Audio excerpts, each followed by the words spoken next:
হাওড়া জেলার প্রতিটি গ্রাম অঞ্চলে সলিড ওয়েস্ট ম্যানেজমেন্ট প্রক্রিয়াকরণ কেন্দ্র তৈরি করার কথা বলা হচ্ছে, যা গ্রামীণ এলাকায় কঠিন বর্জ্য ব্যবস্থাপনার জন্য গুরুত্বপূর্ণ পদক্ষেপ। এই কেন্দ্রগুলির মাধ্যমে গ্রামীণ অঞ্চলে পচনশীল ও অপচনশীল আবর্জনা পৃথকভাবে সংগ্রহ ও ব্যবস্থাপনার চেষ্টা করা হচ্ছে। অধিকাংশ ক্ষেত্রে দেখা যাচ্ছে প্রজেক্ট অকেজো হয়ে পড়ছে। এর কারণ বিস্তারিত জানাচ্ছেন হাওড়া জেলা পরিষদ সহ সভাধিপতি অজয় ভট্টাচার্য। কঠিন এবং তরল বর্জ্য নিষ্কাশন যে ব্যবস্থা, এই ক্ষেত্রে একটা বড় সমস্যা এই যে কেন্দ্রীয় সরকার বলছে এই ক্ষেত্রে ব্যয় করো। ব্যয়টা আমরা করছি, আমরা তার ইনফ্রাস্ট্রাকচার তৈরি করে দিচ্ছি, সেট করে দিচ্ছি, আমরা তাদের ওই ময়লা বিভিন্ন বাড়ি বাড়ি থেকে কালেক্ট করে নিয়ে আসার জন্য গাড়ি প্রোভাইড করেছি, বালতি দিয়েছি। এর মুশকিলটা হচ্ছে কি, এই প্রকল্পের টাকা পঞ্চায়েত, গ্রাম পঞ্চায়েত পায়, পঞ্চায়েত সমিতি পায় এবং জেলা পরিষদ পায়। এবার প্রত্যেকেরই অ্যাকশন প্ল্যান সেইভাবে তৈরি থাকে। দেখা যাচ্ছে অনেক সময় ওভারল্যাপ করছে।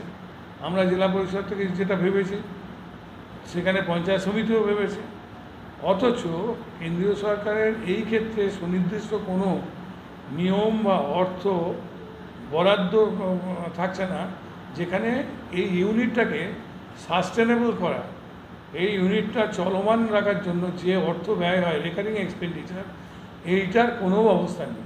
যাদের ইনোভেটিভ আইডিয়া আছে তারা এটা বুদ্ধি দিয়ে কীভাবে চালানো যায়, কয়েকটা ইউনিট ভালো চলছে, কিন্তু বেশ কিছু জায়গায় তারা দিশা পাচ্ছে না যে এর রানিং যে কস্ট, রেকারিং যে কস্ট, সেটা আমি কোথা থেকে পাবো।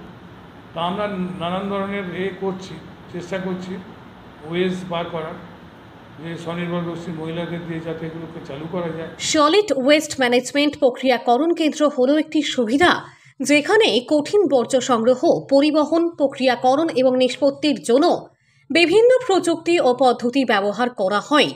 এই কেন্দ্রগুলো বর্জ্যকে পুনর্ব্যবহারযোগ্য বা প্রক্রিয়াকরণের মাধ্যমে সম্পদ হিসেবে ব্যবহার করার জন্য ডিজাইন করা হয়। এই প্রকল্পের মূল লক্ষ্য গ্রামীণ অঞ্চলে পচনশীল এবং অপচনশীল আবর্জনা পৃথকভাবে সংগ্রহ ও ব্যবস্থাপনা করা। এই কেন্দ্রগুলির মাধ্যমে গ্রামীণ এলাকার আবর্জনা পৃথকভাবে সংগ্রহ ও প্রক্রিয়াকরণ করা হবে, যা পরিবেশ দূষণ কমাতে এবং স্বাস্থ্য ঝুঁকি কমাতে সাহায্য করবে। এই প্রক্রিয়াকরণ কেন্দ্রগুলি পচনশীল বর্জ্য থেকে জৈব সার ও বায়োগ্যাস তৈরি করবে, যা পরিবেশের জন্য উপকারী হবে। অপচনশীল বর্জ্য রিসাইকেল করে পুনরায় ব্যবহার করা সম্ভব হবে। তাদেরকে ভাবতে হবে ফান্ডিংটা কীভাবে এস্টাবলিশ করবে। ফান্ডিং আমাদের বিভিন্ন রকম আছে, যে আমরা টোটাল যা ফান্ড পাই সেই ফান্ডের কত টাকা আমরা স্যানিটেশনে ব্যবহার করব। কেন, যা গ্রাম পঞ্চায়েত মানে হচ্ছে গ্রামের একটা সরকার, তাহলে এই সরকারের অনেক বড় উদ্দেশ্য থাকে আমার গ্রামের মানুষকে কী করে ভালো রাখবো।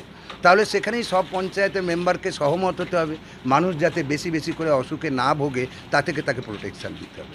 তাহলেই আমরা 15-10 অর্থ কমিশনের টায়ার্ড ফান্ডের বেশ কিছু টাকা আমরা কিন্তু এই খাতে ব্যবহার করতে পারি এবং সেটা সরকারি আইন সিদ্ধভাবেই করা যায়। শুধু প্রজেক্ট বানানোর পাশাপাশি আগামী কয়েক বছর চলার কৌশল তৈরি করতে হবে। অবশ্যই, যেমন আমরা প্রজেক্ট করার সঙ্গে সঙ্গে আমরা এখানে বিভিন্ন টাইপের চাষের দিকে টার্গেট নিয়েছি। আমরা যেমন এই রিসেন্টলি 25টা কাঁঠাল গাছ বসিয়েছি, যেগুলো এঁচোড় গাছ, যেগুলো থেকে বছরে একটা ফলন দেবে, তা থেকে সোর্স অফ আর্ন আসবে। আমরা নারকেল গাছ বসিয়েছি, তা থেকে একটা সোর্স অফ আর্ন আসবে। আমরা এখানে বিয়েবাড়ির একটা হল করেছি, তা থেকে একটা সোর্স অফ আর্ন আসবে। আমরা এখানে একটা লার্নিং সেন্টার করেছি, সেখান থেকে একটা সোর্স অফ আর্ন আসবে। Varieties type of swords of earn in related to SWM project এই জায়গা দিয়েই করা যায়, যদি আমরা সেভাবে পরিকল্পনাটাকে করতে পারি। জেলার প্রতিটি গ্রাম অঞ্চলে তৈরি হচ্ছে সলিড ওয়েস্ট ম্যানেজমেন্ট প্রক্রিয়াকরণ কেন্দ্র।